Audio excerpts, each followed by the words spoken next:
you're not happy with your financial professional and you want to change advisors.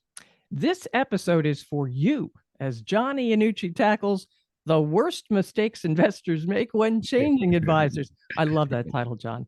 I Right, the core. I'll tell you, this should be entertaining, if not enlightening, right? right, right. Definitely. So tell me, where did you get this idea to begin with? Well, Patrice, like as I meet with new prospects, I'm never bored by the question that a potential new client asks me when interviewing me for a role as their new advisor. It's a kind of a mutual interview process. They're interviewing me, I'm interviewing them to make sure that, I can do what I think they need or want. And at the same time, I've had the opportunity to understand really the mistakes that investors make when they believe that they're shopping, quote unquote, shopping for a new advisor. Mm-hmm. Well, the internet, though, has made things, it's an everyday process. You shop for everything. You shop for products, for Right. services. I Right. mean, if I wanted to get a new TV or a car, I'd go all over the place to look for the best price for the product. Is Absolutely. that kind of what you're talking about here? That's right on. And so, typically new prospects come into my office and they have a series of questions that I think some TV personality actually suggested they ask an advisor when they're interviewing an advisor to take on their accounts. Like what? Like what are these questions? So, um, I'll break their prospects questions into several distinct categories. I call those categories number one, the race to zero questions. Number two, the may the best man or woman, win questions. And then finally, the I can do anything better than you questions. Remember that old song, I can do anything better than you? It's not so old. It was from Annie Get Your Gun, Broadway Right. show, by the way, Broadway Right, show. right. So Exactly. obviously I do remember that song. Right. All right. Let's take these one, two, three then. Okay. Race to zero. What do you mean? So the race to zero questions go something like this. So, how much will you charge to manage my investments? Well, I met with another advisor last week, and he or she said she would only charge me 1% to manage my investments. Are you willing to manage my investments for less than 1%? I'm very fee sensitive, and the investor expects an advisor to engage in kind of a bidding war with another hypothetical advisor that the investor may or may not have met with. Oh, well, think about it though. In today's society, we Mm-hmm. do bargain a lot. Mm-hmm. So why is this a mistake? So I think it's actually a huge mistake, and let me explain why. There are only a couple reasons why an advisor would be willing to discount his or her fees. Think about it. Number one, they're desperate. Yeah. They need new clients, and they're willing to do anything to get new clients. Does that sound like the kind of advisor you want to trust with your No, hard-earned life savings? no, no, no. You Somebody know, who's desperate. No, no, no, no. right? They're so desperate. Sometimes we call that commission breath or fee breath, right? They're so desperate searching for new clients. Do you think they really have time to provide you with a customized plan that's regularly monitored and adjusted? I'd like to call them, the Ron Popeil of investment advisors, right? Remember the commercial, set it and forget it. Yes. If they're willing to discount your fees, then remember, you're only going to get what you pay for. They will utilize the set it and forget it investment strategy. They'll put you in some model portfolio that someone else created as a turnkey solution for someone else in your situation, and never take the time to develop, monitor, adjust a proactive, customized, comprehensive solution specifically designed to meet your goals. They may speak to you a few times a year to update you on their kids, their last vacation, and to perform a very high level cursory review of your investments, but you're not getting a customized solution. No. They're also the advisor that finds other ways to earn more money than you think you're paying for your advice. If they're discounting their fee, be very careful about the mutual funds, for instance, that may pay them a significant marketing fee, right? They only use funds with exorbitant internal expense ratios that find their way back to the advisor, or even worse, they regularly will utilize a number of funds that have the same name as their employer. For instance, blank bank high income, the corner bank bond fund. By using those proprietary funds created by their employer, their broker dealer, the advisor 9 times out of 10 is significantly benefiting from fees and expenses charged by the fund and taking advantage of other incentives offered by their employer. At the end of the day, if the advisor is willing to negotiate his or her fees with you, it's a warning sign. Pay attention. If, on the other hand, the advisor quickly responds by informing you that his or her fees are not negotiable, it's because they know what their services are truly worth. They know how hard they work to provide a customized plan for their clients and that they regularly monitor and adjust those when required. It's really appropriate for such an advisor to expect to be fairly compensated for the dedication to your dreams, goals, and financial success. If they're to explain their fee schedule, but remain firm on their fees, even at the risk of losing the opportunity to work with you, that's the sign you should be looking for. Okay. But they should at least be willing to explain. They absolutely should be willing to explain. All right, good. All right. What about this? May the best man or woman win here. We got a boxing match going on. Right. That's the boxing match question, right? That's when an investor will come in and interview me and say, how about if I give you 50% of my investments and another advisor will manage the other 50% of my investments? And ultimately, the investor will choose the advisor that gets the best investment results, right? We're competing to see who does best for that advisor. Okay, I can see that they want the best returns. Mm-hmm. I'm not so sure that that's a great idea to split your investments first of all and compete. Right. Go on, keep going more. So here's where the significant mistake is. Essentially, you've challenged 2 or more advisors to get the highest returns possible on your investments. Well, as a general rule, what do you have to do in order to earn a higher return on your investments? Got it. You're talking risk. Exactly. In order to compete for your business, that advisor will be tempted to cause you to incur significantly more risk than you want or should incur. The advisor is going to put, the pedal to the metal and attempt to maximize your returns because he or she wants to win the other half of your business. But what happens if the market turns and you've incurred way more risk than you should have incurred? Right? What happens if both competing advisors are investing in many of the same investments? So now your portfolio is entirely too concentrated in particular investments, right? They're not communicating with each other and saying, okay, you take high tech, I'll take industry.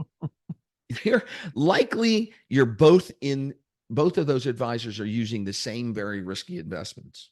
So your investments are in the same type of risky places twice. Right. That's correct. And if the market has a major pullback, you have a double whammy because you got hit twice. Right. Well, this doesn't do much for your long-term outlook there. No, it doesn't. Those advisors in that situation are going to be pulling out the stops and ignoring your risk tolerance because they want to win the other portion of your investments. You started to sing the song before. Right. I can do anything better than you. Right. Tell me about those questions. Yeah. Those are the dreaded do-it-yourselfers. They spend their days surfing the web. Typically, they're retired execs, and they spend their day surfing the web looking for free investment advice. And they want to know why they should pay you for advice that they think they can get for free on the internet. Well, I guess a lot of stuff is free, but right. Is it good? Right. That's the key. There's a lot of great information on the internet, but there's an equal, if not greater amount of garbage on the internet. If the internet was the perfect tool to eliminate the need for professional expert advice, we wouldn't have a need for doctors or real estate agents, lawyers, CPA, psychologists. The list goes on, right? Yeah. So if you like managing your investments and you have the time to study the market and read white papers and analyst reports, you might do okay for a while. You might even get cocky during a bull market when you can roll out of bed and make money, essentially. But, do you really think you can develop the expertise required to consider not only the investment strategies that are available to manage your savings, but also to develop the tax expertise that's required, right? To implement a tactical tax management strategy. The expertise required to protect your investments from the wealth predators we've talked about before. the potential benefit of integrating annuities and life insurance into your plans. When I run across a new client that's concerned that he won't have anything to do with his or her days if they turn over the management of their investments to my team, and believe me, I get those. They come to me and say, well, if I turn over the management of my investments, what will I do tomorrow? They literally wake up and turn on their computer and sit in front of their computer looking at the stock market pretty much all day long. That's not So much of a life. no, it's not. Normally that happens when one spouse is still working, the other spouse is retired, and so they're at home alone and they're looking at the stock market all day long. And so the way I try to appease them, the way I try to help them continue to have something to do during the day is that I'll occasionally suggest that we create a separate account that the client can actually manage themselves. If they feel that turning over the wealth management to a professional will create a huge void in their lives, then I suggest let's actively manage. Let me give you a portfolio to actively manage. But it's got to be one that they've got to be able to bear a possible loss and not significantly impact their retirement or estate plans, right? Got that. I give them something to do. Yeah, exactly. You're giving them a purpose, and Right. they do have the time, because this Right. does take time as well if you're going to do Right. it properly. Right. And so, when that's the case, when we discuss the creation of a segregated portfolio that will allow them to stay active and creative every day, we want to make sure it's a smaller account that if they happen to have losses, that it won't change their retirement. And they love the idea of being able to continue to personally manage that portion of their investments. Do you ever get someone who looks at what they've done with their little portfolio and compare it to what you've done with their big portfolio? On a daily basis. And so, yeah, there's always that conversation about, hey, I managed my small portfolio and did significantly better than you did. And, that's when we really have to sit down and compare strategies, the amount of risk that they've assumed versus the amount of risk that I'm suggesting they consume or assume with the vast majority of their investments. And then once we get into that conversation and they realize that they're really picking very high risk investments, these high flyers, Right. and that it would be horribly inappropriate to use those same investments over their entire accounts. They realize they continue to have fun, but that competition goes away fairly quickly. I was going to say, I can see the Right. competition, dissipating. Right. But it's still fun. It is fun. Right. It is for some people. Right. Yeah. All right. So, what other advice do you have? Well, Patrice, I think that asking, a direct question about whether or not an advisor is a fiduciary has become a waste of time and energy. You mentioned this. In fact, we should remind listeners, you did one of your rants on this, and it was a Right. wonderful episode. I'm not sure of the number, but look for Fiduciary. Right. Right. And so, I think I've told you before, and I've told our listeners before, I think in many ways the financial services industry is broken. And, I think the industry has intentionally made it impossible to determine, which wealth manager is truly a fiduciary. Asking the question has become a complete waste of time and will only provide an investor with a false sense of security. Literally everyone claims to be a fiduciary. Well, But don't you want a fiduciary, though? I mean, you I'm sorry, do in your position, absolutely. in your You want a position, fiduciary, yes, right? yes, you should. And so, I think that what we've learned is there are some things you can do to determine if an advisor is acting as a fiduciary. Look at that advisor's record on broker check, for instance, to see if there have been any claims against the advisor which allege that they haven't acted as a fiduciary, right? Mhm. So I think that there are ways to try and do that, but with so many aspects of our lives, the only way to truly make certain you're working with a fiduciary is through the experience of working with that advisor and keeping a close eye on that advisor and what they're doing. We've got a series of questions that we developed that we're happy to provide to our listeners that they can continue to ask and monitor on a regular basis that will tell that client whether or not the advisor is a fiduciary. And where can they get those? Like everything else on our podcast, all they have to do is reach out to me at wecanhelpyou.com. Ask for a list of those questions to ask potential new advisors. We'd be happy to send it right out to them with no obligation whatsoever. But I really want to make this point. If you think you've won a significant victory by negotiating down an advisor's fees, you've probably made a huge mistake. Think about it. Like everything else in your life, you would gladly pay a real estate agent 6% to sell your home and get top dollar.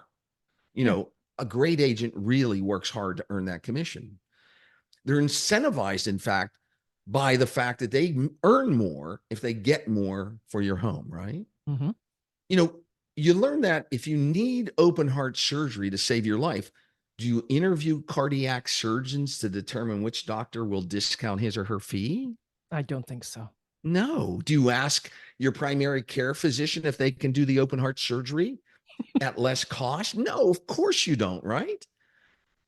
You find the absolute best expert you can that can provide you with comprehensive, integrated advice, and you pay the cost because you know that the results, net of those costs, will benefit you and your family. It's the same with an investment advisor. When you've worked hard to become successful, when you've accumulated a significant nest egg for your retirement, and you want to pass it on to your spouse and children, do you think it makes sense to go to the cheapest advisor you can find who's trying to make up their fees in volume? No. You want an expert that has investment, tax, estate planning, business succession planning, asset protection expertise, and that can provide all those services in a single coordinated, customized plan for you and your family, right? You want a confidant that you can call when your financial concerns keep you awake at night. You're not going to get that with a discount broker, right? Remember, the best advisor is the advisor that can provide you with so much more than wealth management. All right. Wealth management to some degree may be a commodity, but when you're a successful family, it's all of the other things that you need in coordination, in combination with wealth management, that will determine if you have a successful retirement, if you successfully transfer most of your wealth to the next generation, right? That's how you find out if somebody's a fiduciary. Good thoughts, John. Lots of good thoughts.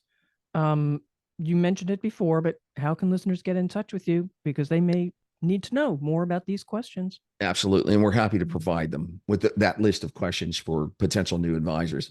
They can reach us at wecanhelpyou.com. Just reach out and ask for our concise list of the questions you should be asking if you're interviewing for a new advisor. We're happy to provide it, no obligation basis. Get it out to them as quickly as possible. Fantastic. And that information is also in the show notes too, listeners, so you can go there to check.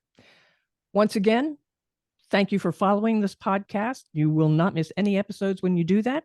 I hope you will share this with others, especially those who might say to you, I'm not really happy with my advisor. Got some questions for you here. Right. And first of all, thanks for being with us. John, thanks a lot. Great episode. Thanks, Patrice.